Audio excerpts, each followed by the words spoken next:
Salut, je viens partager une histoire ici vraiment que ça concerne nous les femmes et aussi ces hommes immatures là.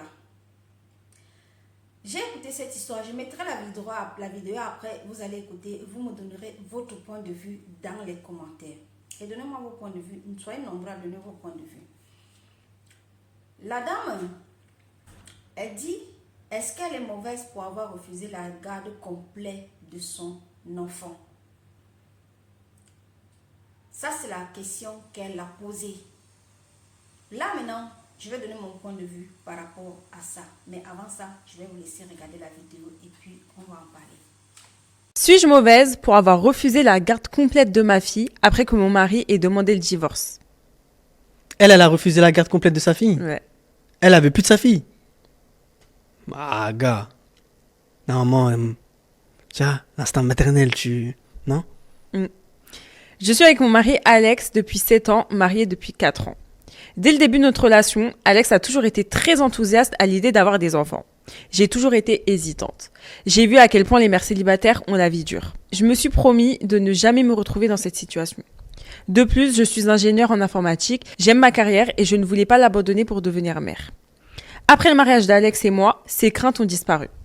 Nous étions très amoureux, je me sentais en sécurité avec lui, je lui ai fait part de mes craintes et il m'a dit tout ce qu'il fallait pour les faire disparaître. Nous avons donc essayé d'avoir un enfant et nous avons eu notre fille, Ramona, 2 ans après notre mariage. Ok. La grossesse et la première année avec le bébé ont été extrêmement difficiles pour moi. Pendant et après la grossesse, j'ai eu de nombreux problèmes de santé qui mettaient ma vie en danger et qui ont modifié mon corps de façon permanente. Ok. J'ai été handicapée et j'ai failli mourir une fois dans les 6 mois qui ont suivi l'accouchement. Et pendant cette période, mon mari est devenu distant et se mettait souvent en colère lorsque nous nous parlions. Ah ouais, c'est chaud.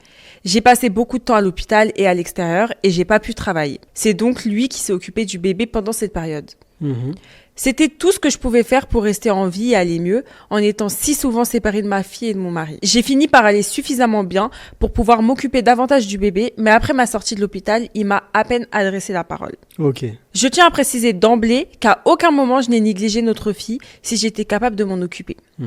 Je me suis beaucoup appuyée sur lui pendant cette période, mais je luttais aussi pour ma santé et ma vie afin de pouvoir continuer à être là pour elle. Ok. Si je m'étais trop forcée, j'aurais aggravé la situation ou alors je serais morte. Nous sommes restés dans un état d'incertitude pendant un certain temps. J'étais toujours en convalescence, pas encore à 100%, mais capable de reprendre une vie quelque peu normale et nous partageons davantage de responsabilités avec Ramona. J'ai essayé de lui parler à plusieurs reprises au cours des 6 mois suivants, mais c'était toujours la même chose. Il voulait pas me parler ou bien il se mettait en colère pour chaque petite chose que je faisais, insistait sur le fait que j'inventais des choses et me reprochait de le critiquer d'une manière ou d'une autre. C'était une déviation constante de ce qui le dérangeait. J'ai trouvé un autre emploi environ 9 mois après la grossesse et les choses ont semblé s'améliorer pendant un certain temps, du moins je le pensais. Peu après le premier anniversaire de Ramona, Alex m'a signifié les papiers du divorce. Il m'a dit qu'il n'était plus amoureux de moi depuis longtemps et qu'il était prêt à prendre un nouveau départ. J'étais sous le choc. Les choses avaient commencé à s'améliorer entre nous, mais il m'a expliqué que c'était parce qu'il avait décidé de partir et qu'il se sentait moins malheureux. Ok. C'était un samedi quand c'est arrivé, alors je me suis assurée qu'il serait à la maison pour s'occuper de la petite pendant le week-end. Puis j'ai fait mes bagages et je suis partie jusqu'au dimanche soir. J'ai pas dit où j'allais et à vrai dire, je n'ai fait que de conduire. J'ai traversé 2 villes avant de m'arrêter. J'avais besoin de réfléchir. Lorsque je suis revenue dimanche soir, il était furieux que je l'ai laissé seul avec notre fille. Je l'ai fait s'asseoir et je lui ai dit très prudemment, je t'accorde un divorce sans contestation, mais je n'accepte pas la garde complète de Ramona. Il était énervé et tout ce qu'il détestait chez moi est enfin sorti. Que j'étais une mère horrible, que j'étais pas assez forte pour être mère, que j'étais trop faible pour porter un enfant et que maintenant je l'abandonnais. J'ai déclaré très calmement que je l'aimais profondément et que je ne l'abandonnerais pas, que je paierais une pension alimentaire et que je lui rendrais visite un week-end sur 2, que je serais là pour elle de toutes les manières possibles, mais que j'avais été très claire avec lui lorsque nous sommes mariés. Je ne serai jamais une mère célibataire. Ok. Il est devenu presque violent à ce moment-là, attrapant des objets comme s'il allait les jeter et criant que je ruinais sa vie volontairement. J'aime énormément ma fille et je serai son soutien. Je la soutiendrai toujours, mais je ne serai pas son principal parent. Alors, est-ce que je suis mauvaise ou pas? Vous avez écouté la vidéo. Le monsieur, je prends juste une parenthèse dans ce qu'il a dit, c'est ça qui me choque. Le monsieur dit carrément que la femme gâte sa vie. Parce qu'elle a décidé de ne pas prendre la garde complète de son enfant. Elle dit carrément qu'elle gâte sa vie. Elle gâte ta vie avec quoi? parce que tu vas t'occuper de ton enfant. Mais ce n'est pas ce que tu voulais qu'elle fasse. Hein. Qu'elle s'occupe de son enfant. Maintenant, quand ça retourne, la balle est retournée de ton côté, elle gâte ta vie.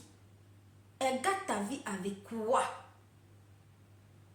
Elle gâte ta vie avec quoi? Dis-moi, parce que tu vas t'occuper de ton enfant. D'autant plus qu'elle t'avait bien précisé au départ qu'elle ne voulait pas de cet enfant parce qu'elle ne veut pas rester maman célibataire. Parce qu'elle a vu la souffrance que les mamans célibataires sont capables de souffrir. Elle ne voulait pas entrer dans ça. Maintenant, tu dis qu'elle gâte ta vie. Elle gâte ta vie avec quoi? Et c'est toi qui lui as fait toutes les promesses en disant que non, on doit s'en sortir. Tu as rassuré ses peurs dans ce sens-là. Maintenant qu'elle accouche, après un an, je dis un an seulement d'accouchement, tu décides de l'abandonner. Tu décides de l'abandonner et elle gâte ta vie. Vous les hommes immatures, là, les hommes qui ne savent pas, là maintenant, la balle est dans ton camp. Tu dois prendre les responsabilités de cet enfant-là. Parfois, on va dire instinct maternel, instinct, tout ça. Déjà, elle a une santé très faible.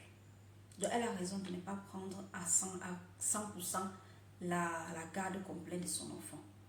Elle a une santé très faible. C'est vrai, vous allez dire, elle prend, elle donne à sa mère. On est en Europe. Qui prend l'enfant et donne à sa mère en Europe? Qui prend ça? Si c'est en Afrique, tout le monde, le parent va dire, tu vas prendre, tu vas donner à ta mère, tu vas prendre, tu vas donner à ta tante, sachant que tu vas t'en occuper, tu vas prendre, tu vas faire ceci. Mais, attendez.